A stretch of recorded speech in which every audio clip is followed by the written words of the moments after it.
Hey guys, what to say? Yeah, the expectations were Over 9,000!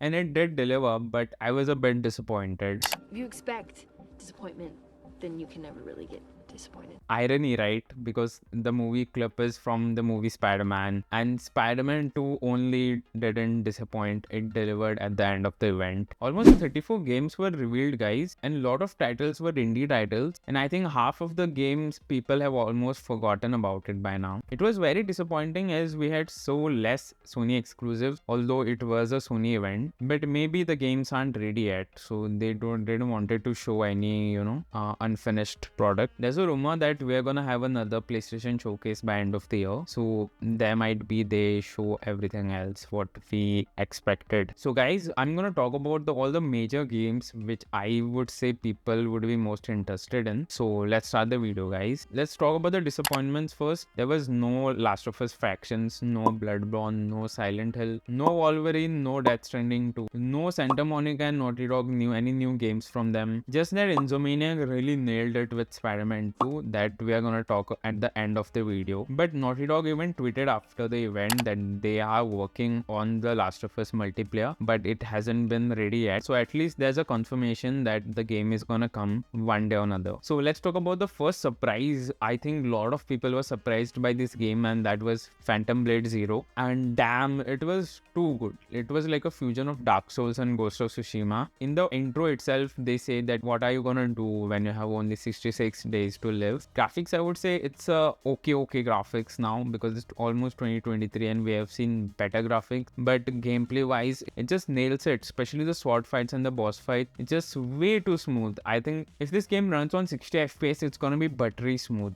and it's gonna be too much fun to play. But I just hope it's not as difficult as Dark Souls. It can cater to a wider audience and a lot of people can play and enjoy this game. It's gonna be on PlayStation exclusive at first and then it's gonna come to PC. Then we got Assassin's Creed Mirage, and that was a really good gameplay video. It was giving us a pure Assassin's Creed 2 vibes with that whole costume and all, and with that Middle Eastern setting, it was like a pure, Assassin's Creed game. You're gonna get best of the best parkour in the game, as every Assassin's Creed usually have it. And of course, the famous dive. I didn't like graphics at some points, but there's a room for improvement. It's gonna come on 12th of October, so Ubisoft still has a lot of time to polish it up. In some areas the graphics were looking stunning, and some areas it was a bit wobbly. In some areas it was a bit okay. Then let's talk about, oh my god, the game which was I got so hyped up after seeing the main character of the game. That was enough, because actually when I was watching the live event I thought it's an Ant-Man game. Then I don't know, the snake came from from the water,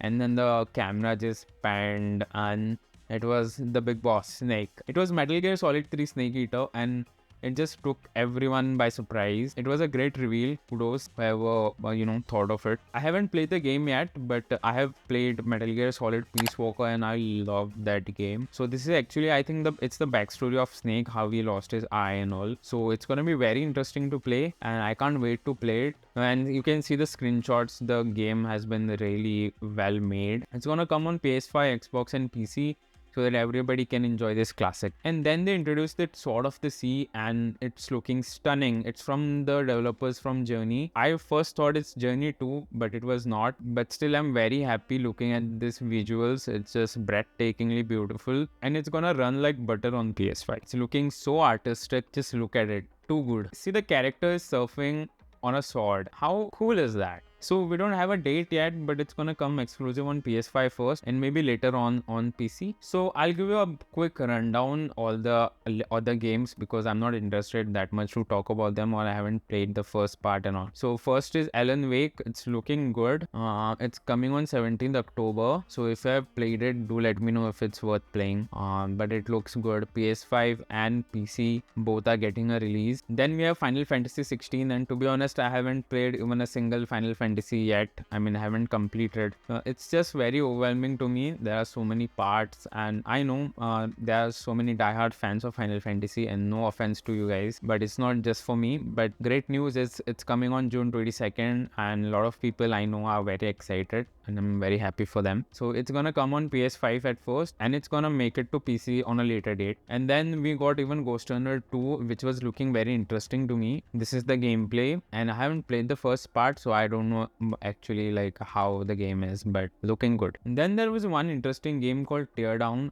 It was interesting because I thought it's like a fusion of GTA, Minecraft, and Legos, and I don't know, it was very interesting. Like, I think it's all, you can build it and then you can destroy it, just roam around. It was very interesting. It's exclusively coming on PS5, and there's no exact date, but it's coming in 2023. Oh, then we'll talk about PlayStation VR. There was a game called Beat Saber, and it's looking very interesting to play it in VR, and I can't imagine people playing Resident Evil in VR. Like, if you're a horror fanatic, I mean, it's a dream for you. It's gonna be awesome. If we talk about hardware, there was no PS5 Pro and all, because PS5 has been so capable. Games have not been developed yet to take full advantage of it. So we are getting a small streaming device, but this is not a standalone streaming device. It's called Project Q, and you have to have your own PS5 first, and from there you can stream it on the Project Q. And I don't know why the hell there was a need of this. I really don't know, but it is what it is. There is no pricing as of yet. It has got an HD screen, and it just feels weird to me. It feels like a prototype. It, just like anybody just thought like there's a DualSense and he just stretched it and put a screen in between.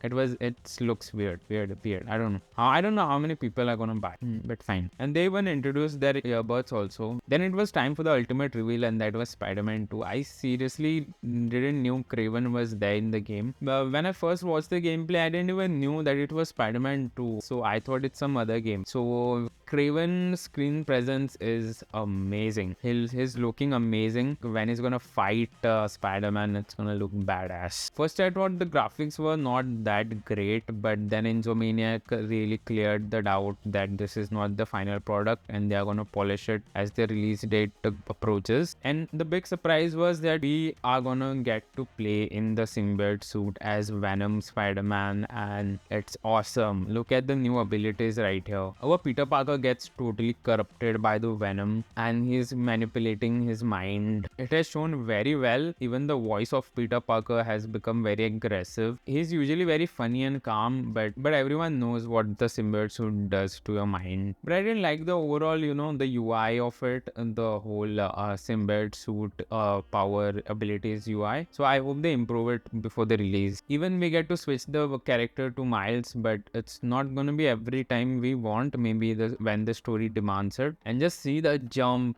of what Miles. It's so too smooth. It's just too fun to play as Miles. There's an improvement in stealth also. As you can see, we can now stealth kill 2% at a time. And now a big addition is we can do a web line so that we can stealth kill from places we couldn't before. And even Miles have gotten new abilities. By the way, here they are searching Dr. Connors, and he has become the Lizard. We have seen him in Amazing Spider-Man 1 and Spider-Man No Way Home. He has this lizard skin over here and some fish, so he's now just very hungrier, and he has become very big. And look at this. This is not a cinematic trailer. This is in-game graphics, and especially look at the water. How amazing it's looking. And look at the fights. Just look at this. How amazing is this looking? I mean, just perfect animations, perfect slow motion. Too good. Then we finally get to see Dr. Connors, and it's looking very vicious and deadly. Now they just take down the gunship, and just see here as Peter just throws the